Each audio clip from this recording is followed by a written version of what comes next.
the most connected we've ever been, but everybody's the loneliest that they've ever been. Anytime that you're out in public, someone can just pull out a phone and, record you. It makes me sad because I think it's affecting this generation in a way where they are really scared to be themselves because of what people are going to say and think. Confidence doesn't have to be like, oh, I'm the best and I'm just so great and all of that. No, it's just being confident that you're being who you're meant to be. And at the end of the day, like when I go to bed at night, I'm very proud of who I am and what I'm trying to do. Everybody's an expert and everyone's telling you how to live your life and everyone knows the best diet and the best exercise routine and the best this and the best and all this stuff. But I think at the end of the day, you have to recognize like what's best for you and who you are and what works for you and what doesn't, and trust yourself in that. Hey everyone, and welcome to the Future Jobs Podcast. I'm your host Fahad, and my guest today is Raquel Borras, a speaker, author, podcast host, and advocate for personal growth and leadership. Through her work, Raquel has dedicated herself to empowering individuals, especially younger generations, to embrace resilience, build confidence, and create meaningful lives and careers. She is passionate about helping people move beyond limitations, discover their potential, and take action toward their goals. In a world where many young people are navigating uncertainty, rapid change, and increasing pressure, Raquel brings a perspective that is both practical and inspiring. Today, we will be discussing Gen Z, leadership, confidence, personal growth, the future of work, and what it takes to thrive in a constantly changing world. Raquel, welcome to the Future Job Podcast. How have you been? Thank you for having me. I'm good. Thank you. How are you? I am super great and super excited for our conversation today because, honestly, I really admire your work for whatever you're doing for Gen Zs, for young generation, and I think this generation has a lot of opportunities, a lot of things. We didn't have AI, for the previous generations. Now we have, but they don't know how to use it, properly. So we're gonna just discuss that. But before we move further into our conversation, I would like to know more about yourself and what really empowered you, your own journey to step into this amazing work. Well, I'm someone who, as a kid, thought I was going to be a teacher. So I always knew that I wanted to work with kids, and I always felt connected to kids and the youth. And I became a mother at a young age of 25. And so now my kids are now 25 and 22. So they're adults. But being the mother of two kids that are Gen Z, I obviously wanted to better understand their generation. And I myself, at age 20 or so, when I was in college, suffered from depression and had a failed suicide attempt because I didn't feel seen or heard or understood. And I thought I had to be perfect. All of the things that this generation is actually experiencing as well, but on a whole nother level because of social media and AI. And I just feel a very strong connection to this generation and to kids. I don't, there's like an innocence there. And so I just have always gravitated to wanting to be a voice for the youth. And so that's kind of where it brought me to host two podcasts where I speak to the youth. I just finished filming a documentary last summer where I traveled across the US. I traveled across 13 states speaking to Gen Z. I spoke to 30 individuals and just got their perspectives on what is going on in the world and how it's affecting them. And so, yeah, that's where I have now dedicated my time is to the youth, because I know how important it is to pour into them because they're our future. So that has become my purpose. Exactly. That is super inspiring, Raquel. And I also got to know about the documentary I can't hear you. Can you put your microphone up a little bit closer to your? Yeah, there we go. Yeah, I'm sorry. Okay. Okay, so I was talking about the documentary you were filming, and I also got to know about that through LinkedIn, Mhm. and like taking perspectives from different um, corner of the globe, from different teenagers. It's really amazing. And is it out now on YouTube, or it was Not on yet. Spotify? I'm literally waiting any second to get a text from my filmmakers to say that they've uploaded my like it'll be a private link, but I still need to give the green light on the final version. And so I'm waiting to give it a go on that. And then once I do that, there's still a lot of paperwork that needs to be done. And you have to trademark it, you have to register it to the Library of Congress. It's very like there's a process, and then I got to figure out how I'm releasing it. If I'm doing it through YouTube, if I'm waiting for someone to buy it and distribute it on their streaming platform, that's where I'm trying to figure it out. Wonderful. That is amazing, and we're so excited for that, the Yeah. final version of the documentary. So I also want to talk about that a little bit because we want some exposure here as well from the perspectives you've taken from all those teenagers, from those Gen Zs. So could Hmm. you talk a little bit about that trip of yours? Experiencing those teenagers. What was that like? Yeah, so a lot of the individuals that were in my documentary had already been on my podcast. So a lot of the individuals I had already built a rapport with, and I had already had conversations with them. And so uh, it was me just being able to be face to face with them. Some of them I had never met in person. And it was just important that I already had built a rapport with them because I wanted them to be really open and honest about what they're going through. And that for me was really important, that it was a very genuine and authentic conversation. I didn't want anyone feeling like I was trying to like if I had an agenda or I was trying to promote certain things. I just wanted to be able to share exactly what they're experiencing and do it in a safe space and in a way that they could trust me with their voices. And so so most of the individuals there, like I said, I knew them, and so I already knew what they could bring to the film. Like I had one individual who has been on my podcast 8 times. I've met them in person 3 times. They had just turned 16, but they're like a child prodigy, so they already are in college. They're on the spectrum, so they have autism, and so like I wanted him to share what it's like to have autism, because I we still live in a country that has still has a lot of things to say about someone who with that diagnosis. And so I wanted to come from someone who's actually experiencing it. And so that's what I wanted, the voice to come from people that are experiencing these things. um, yeah, because sometimes we tend to speak for them, and I didn't want to speak for these Gen Zers. I wanted them to be the ones sharing their stories and their perspectives. Exactly. Yeah, I've heard about that disease.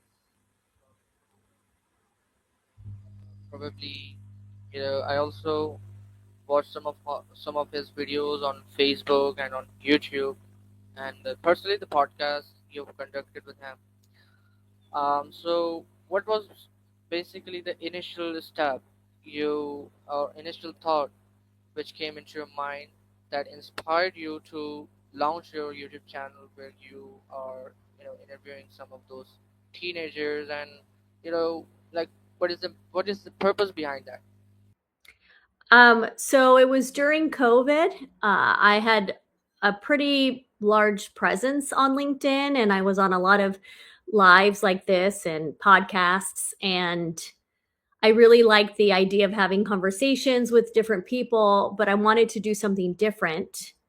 And clearly, nobody was having conversations with kids, with the youth. So I thought, well, I know uh, you know, have my own kids and their friends, and I know the type of conversations I have with them, and they're very open and honest conversations. And then you have the pandemic, and so I decided that I wanted to hear what they had to say and what they were going through, because we could hear what the adults were going through, but I wanted to hear from the kids, because they were going through something that was even more detrimental to them than adults, because they're young, their childhood is so important, and they're being taken from schools and have to be at home and from their friends.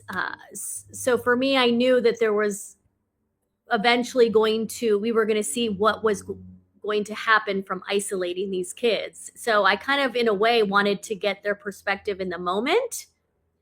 And then what's really cool is that then here I do the documentary 6 years later, and I get to hear how it's affected them 6 years later. So as I'm like actually sharing this with you, I just I realized that like when I was talking to these kids, none of these kids or people were going to know how it was actually going to affect them in the long run. And so now I'm getting to actually see that. So that's kind of cool now that I think about it. Because, like I said, in the moment, I didn't know. Nobody knew. Exactly, exactly. You're very right. So, when you look at Gen Z today, what gives you the most hope? Um, you know, I think what gives me the most hope is that they still have hope. They still want to be able to change the world, make a difference, make a positive impact, and having them feel like they can still do that, and they have hope for the future, even though there's a lot of obstacles and the world is very different um, than it was for a lot of us. That gives me hope, and that's what I'm trying to convey in the film, is that if they still have all this hope, who are we to take that hope away from them? Like, that's not fair. So for me, the hope piece of it is actually really important. Exactly. Hope is very important for both adults, teenagers, you know, Hmm. because with the hope you can do anything and anywhere. Yeah. So, what concerns you most about the challenges young people are facing?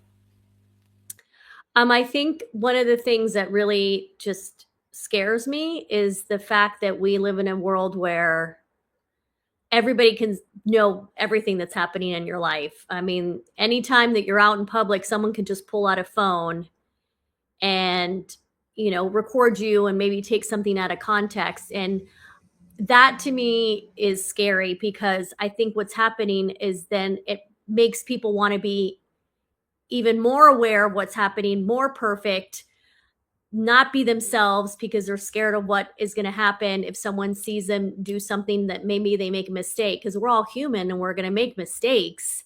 Um, but you could literally trip outside and someone could be filming you tripping and then put it all over the internet.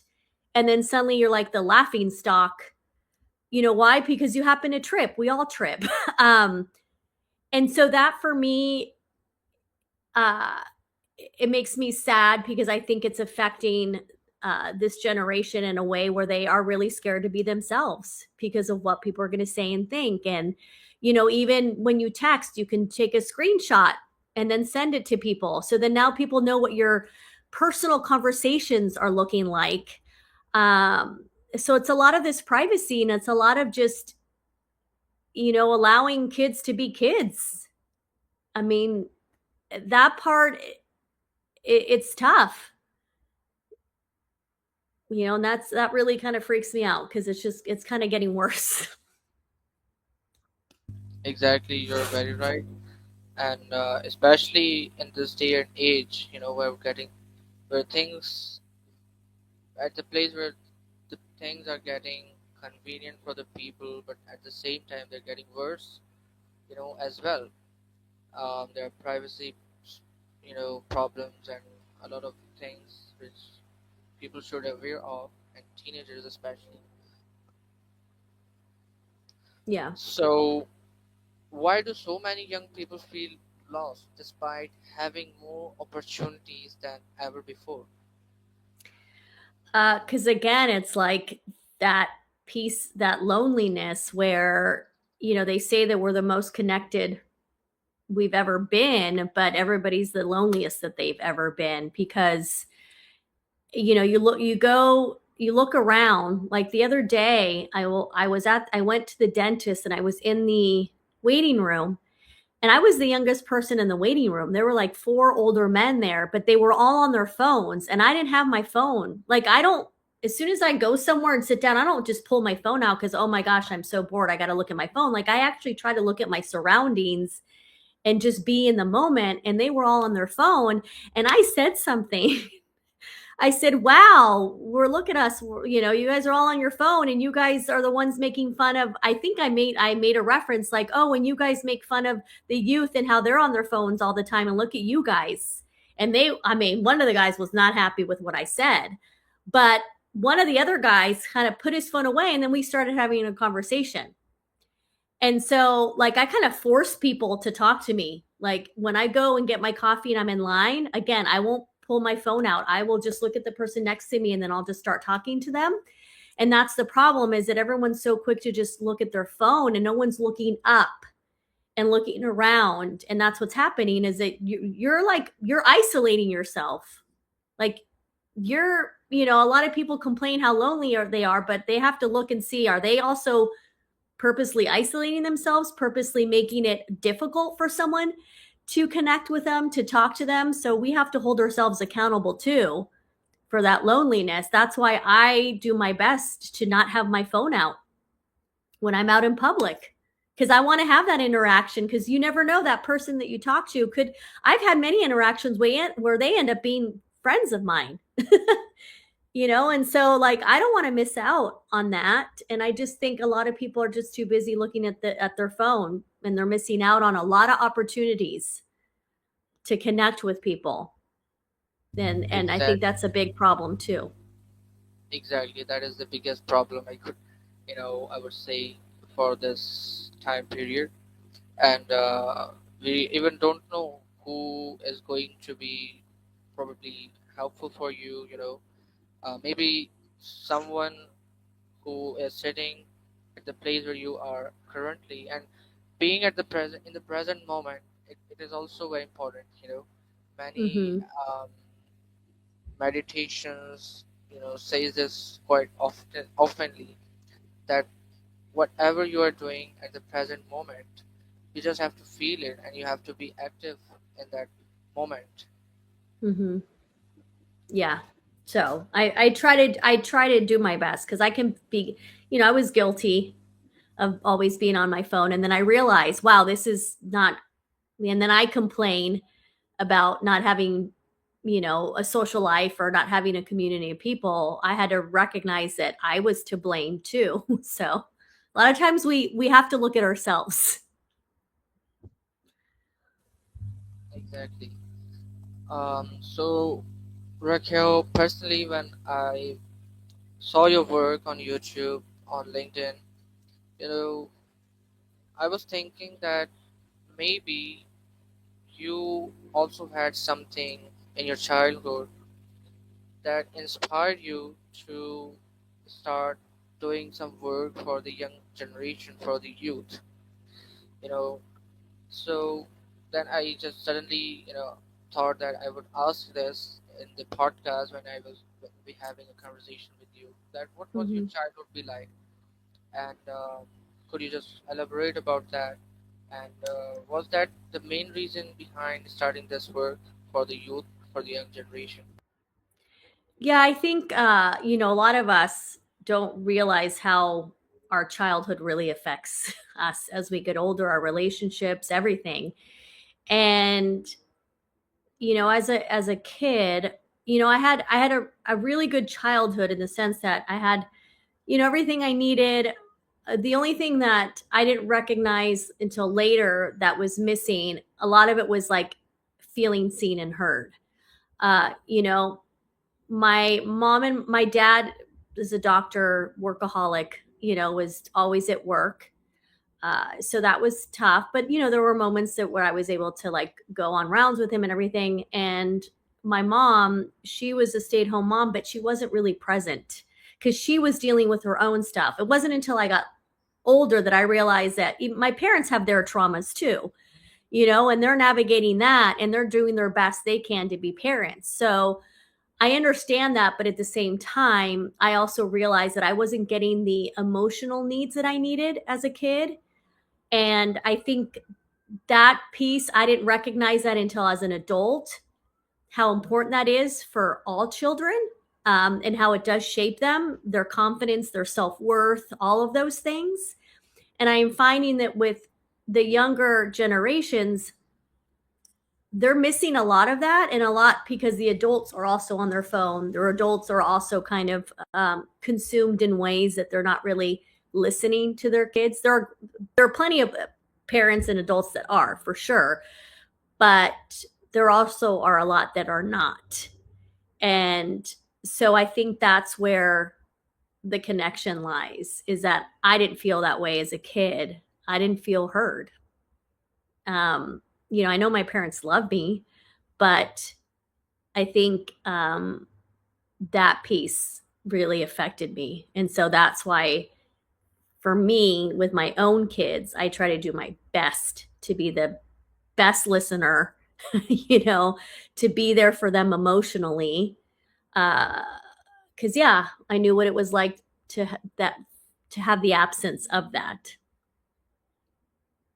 You're very right, and the listening power is especially one of the strongest ability in the world to have. Like in Hmm. this day and age, when people are busy with their mobile phones, with their electronic devices, nobody even listens to their parents, even that, you know, um, properly. So building this ability really affects on you, and it helps you, even in professional sectors. It is required for you to listen carefully. You know, Hmm. if you don't even listen carefully, how you're going to recognize what your boss is going to say to you when you're in office. So yeah, that is really important. Anyway, what strengths does Gen Z have that older generations after often look? What was the question again? I'm sorry. What was the beginning? Yeah, what strengths Oh, strengths. does Okay. Gen Z have that older generations often overlook? Um, you know, I do believe that Gen Z, that they are really hungry for like truth and knowledge. I do find that they want to know answers. They want to know, like, I know that a lot of older generations, like, oh, they have AI so they can get all the answers, but they still have access to so much. And I do find that they want to take advantage of all that, access that they have to information. And so because of that, I do feel like there's such intelligence there. And sometimes even when I talk to some of these Gen Zers, I feel dumb, because like they're just so smart already at such a young age. And there's a self awareness there about them also, where I didn't have that type of self awareness until much later in life. So there's this intelligence, this self awareness that I feel like the older generations are overlooking. They're not realizing that they can work with those strengths. I think sometimes older generations are very quick to just look at like the negative instead of the positive, and the strengths. And so I feel like Gen Z, because a lot of employers and a lot of people in the workplace say that they have to like babysit them when they come to work because their parents didn't teach them certain skills that they should know. And I thought, okay, well, I get it. You don't want to babysit these new hires, but at the same time, if you can sit down and maybe ask them, hey, like, you might be struggling with this, like what would be a better way to be able to get you to be motivated or to work harder. And I feel like a lot of people think that that shouldn't be happening in the workplace, but everything's evolved. So I feel like this generation, they do need to have those conversations, and they would appreciate if someone actually said, hey, maybe how can I approach this in a way where we can get you to do what you need to be doing? um I mean, it's difficult. I'm not going to say that there's like a solution and it's easy, but I feel like, again, if you can sit and actually have the conversation and listen, I think they would surprise you. I think just sometimes, they're probably just as intimidated too. So maybe they don't know how to approach their employer or their boss. Yeah, I mean, there is definitely, like, generational gaps, but I feel like if you're willing to communicate and ask questions and listen, I feel like we can get pretty far. That's just my opinion. I don't know. That you're very right, and that, because personally, I don't feel any generational gap when I'm talking to my elders, when I'm talking with my grandparents. Like they get shocked by itself, like how I'm very open to everything. Like I share everything very openly. I don't hesitate, and Hmm. I would love to talk to them. So that is obviously uh, a, a, a grace of God for this generation, that they are self-aware, that are empathetical, they are ethical. Hmm. That is amazing. Yeah. So, how can someone build confidence when they constantly compare themselves to others? Yeah, believe me, that's something that I still struggle with a little bit, is my confidence, cuz it is easy to compare yourself to others, especially as someone who's 50 years old and still, kind of not successful, if you will.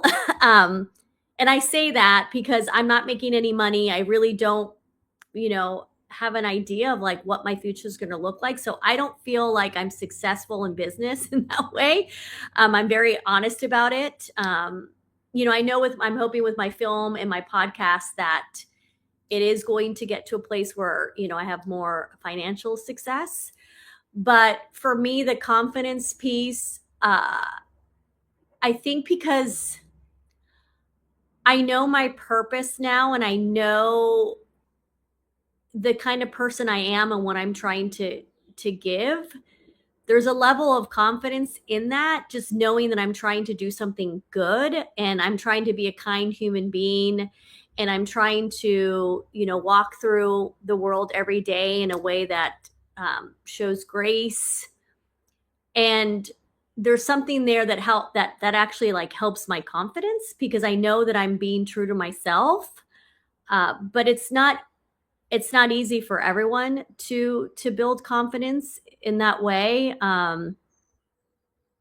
Confidence doesn't have to be like, oh, I'm the best and I'm just so great and all of that. No, it's just being confident that you're being here, you're meant to be, and you're doing, at the end of the day, like when I go to bed at night, I'm very proud of who I am and what I'm trying to do, and there's, to me, that builds confidence, just just knowing I can be me. But yeah, I mean, I can't, I wish I had like a step by step, guide as to like how to build confidence. I feel like for everyone it can be very different. For me, it's just starting to like own who I am and recognize that my journey is my journey and my timeline is my timeline, and all I can do is just try to do the best that I can, and I'm going to make mistakes and I'm going to make some bad choices along the way, and but I'm doing it because I believe that that's the right thing to do, and I'm doing it from the heart. So even if I make a bad choice, it's not like a bad choice in a way where I'm hurting someone. It's a bad choice, like maybe like I sold my condo 5 years ago. I probably not the smartest thing. I probably should have kept it and rented it out. You know what I mean? Like those type of choices. Like we're all gonna kind of make choices where we're like, maybe that wasn't the best. Yeah, I got it. And I think that comparing yourself to the older one, to the older version of yourself, is a more, Mm, helpful and useful thing than comparing yourself to others. People have their own different ways. They have their own different abilities. Maybe what where we are expert in, maybe they don't know anything about that thing. And where we are lacking at, maybe they're good at it. So what I have learned throughout the time period, that comparing yourself to older version of yourself is something that helps you through much more in your life. yeah. Oh yeah, because that. I mean, I've gone through therapy the last couple years. I really feel like I've changed and evolved a lot, and for the better. And so, yeah, there are moments where I do compare myself to the older version, and I am proud of myself for not being that same version of who I was. So, yeah, I agree. So you've spent years helping people unlock their potential. When you look at young people today, what do you think they are far more capable of than they realize? Oh my gosh, I feel like they're capable of anything, everything. Honestly, like I really do believe that the sky's the limit for them in so many ways. But I feel like even adults, struggle with that. I think everybody struggles with that. They limit themselves, right? And I feel like especially this generation, it's no limits with just the amount of information they have and the technology and just everything. I really truly believe that they could really do anything. I really do. Exactly, you're very right about this. And yeah, exactly. So, any last piece of advice would you like to give to the viewers, listeners? Piece of advice. I think one of the biggest things like that I'm learning just as we speak is learning to have patience with the process, learning to take everything day by day. I'm learning to just have moments where I can just sit in peace and quiet and just really like tune into my inner voice. I think it's really kind of I think so many of us, especially, some of the younger generation, because there's so much noise and there's so much social media and everybody's an expert and everyone's telling you how to live your life and everyone knows the best diet and the best exercise routine and the best this and the best and all this stuff. But I think at the end of the day, you have to recognize like what's best for you and who you are and what works for you and what doesn't, and trust yourself in that. I think that's more important right now, just with all the noise, is to really quiet it in a way where you can really listen to yourself, and you're gonna know if you can follow your gut and your intuition and your heart. I think you're gonna understand, what it is that you're meant to be doing and who you are and all of that. You're very right about that, and listening to yourself is much more important, because sometimes we feel we are not being heard, we are not being seen. If we could speak to ourselves, if we could listen to ourselves, maybe that could do a little bit, to improve that missing gap, you know, Yeah. because we have a lot of expectations that if we have that friend, he maybe he listens to us, you know, we just want people to understand our feelings, to understand what we are trying to say, but people are busy in their works, people are busy with their lives, so they don't really, get into that thing which we want them to get into that. Um, Honestly, Raquel, it was really great speaking to you, and today I had to reschedule because of something was came up, and I was really waiting for this podcast since a lot of days. Oh, you're Yeah, so sweet. yeah, exactly. Because you are doing such a great work. People just, say with their words that we empower Gen Z, we work for Gen Z. Like, really? But I couldn't just see their work practically, but the person who truly cares about the young generation for the youth is Raquel Borras. Oh, thank you. Honestly, and so yeah, so guys, it was a conversation which was made for young generation, for Gen Zs, to empower them, to bring a message for them. And a lot of Gen Zs are struggling with their careers, with a lot of things. Yeah. And if you want to know anything about, you know, the struggles you're facing, you can personally contact Raquel Borras. She is really helpful. She is very kind. She will help you. So inshallah, meet you soon with another amazing podcast with another amazing guest. Till then, stay peace and take care of yourself. Goodbye.